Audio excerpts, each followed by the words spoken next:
Hi. So in this video, I'll share 5 tips on how you can use Archie AI for PR review. So Archie AI is an AI engineer that can help you explain code. You can ask questions, code-based summary. It can help you make a commit to GitHub, GitLab, and sort of take an issue and go end to end doing a code commit. And finally, it can help you do PR review. So in the case of PR review, there are 5 things to keep in mind. First, use this as a pre-check or a pre-review.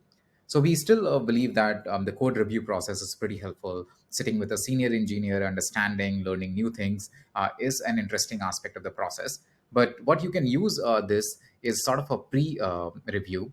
For example, in this review, this was a repo, and this is the review that RCI created. It focused on, is there a security risk here? Are the tests covered? Whether there are any logical error in the code? Now, what this does is reduces the time of back and forth that you do with your reviewer. Your reviewer can focus on sort of higher order tasks, that how this code is defined. Maybe it's solving the real customer problem or not. And you can also focus on sort of tweaking these review and summary rather than writing it whole and spending time there, especially for small sort of PRs. So that's tip number one. Tip number two is that we offer you a lot of options to configure. For example, for a particular repo, you can choose whether we update the PR and summary provided by the author. We still retain the author's summary at the bottom, but we can update that for you. You can ask questions, you can ask inline code suggestion. You can also provide special instruction for us when we are reviewing the PR. So you can control all of these here.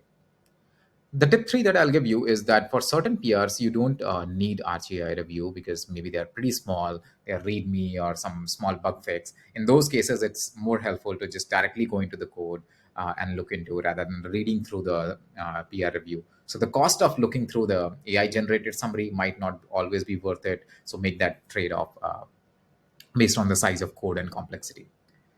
The tip number four that I have is there are a lot of other options that we offer. For example, if you write describe, then we go through each files and we give you a summary. If you just write Archie AI, then we give you a list of commands that you can use.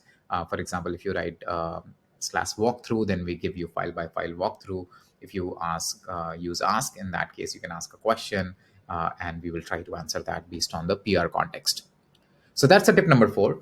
Tip number five, I would say, is that there are other things in the PR review process which are still worth it. For example, if you are using static code analysis, you are using, you have someone in QA, someone who writes tests, or you're using CI/CD pipeline where testing is happening. So you need all of these input as well. What we are trying to do is to sort of act as a pre-check, accelerate the process, streamline it. So that's a tip number five. So just to recap, use it as a pre-check. Try to configure it in a way that is helpful for you.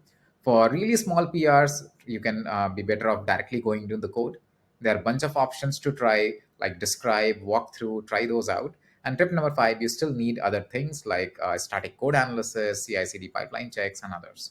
Hope you find this video helpful.